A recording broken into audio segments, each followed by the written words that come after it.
महत्व आहे आणि या अलंका भूमीचं काय महत्व आहे। ऐशे भीमातीर ऐशी चंद्रभागा ऐसा विटेवर देव कोठे सांगा, जसं आपण म्हणतो तसं इंद्र येऊनी भूमीशी इंद्राने काय केलं।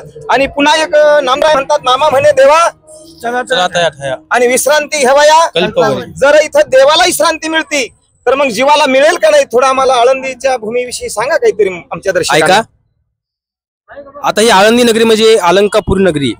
इथं काही लोक म्हणतात ज्ञानोबराय बाप आहेत का माय आहेत। ऐका, ज्ञानोबराय एक पुरुष आहेत, पण ज्ञानोबरायांना आईची उपमा दिलेली। पण ज्ञानाबाई माझी अनाथाची माय आणि एका जनार्दनी पाय वंदित असे। ज्ञानोबरायांना आईची उपमा दिलेली। इथं आल्यानंतर आम्हाला साक्षात असं वाटतं गावाकडे किती दिवस राहिलं काहीच वाटत नाही, पण ज्ञानोबरायच्या भूमीत जर आलं तर साक्षात वाटतं आपण एवढी ज्ञानोबरायांची आमच्या लेकरावर कृपा आहे। ज्ञानोबरांनी अशीच आमच्या कृपा दाखवावी।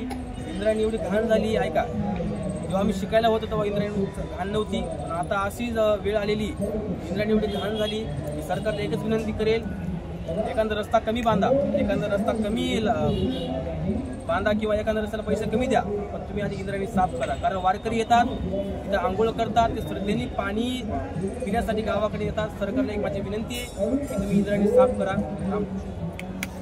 धन्यवाद दादा, तुम्ही इथं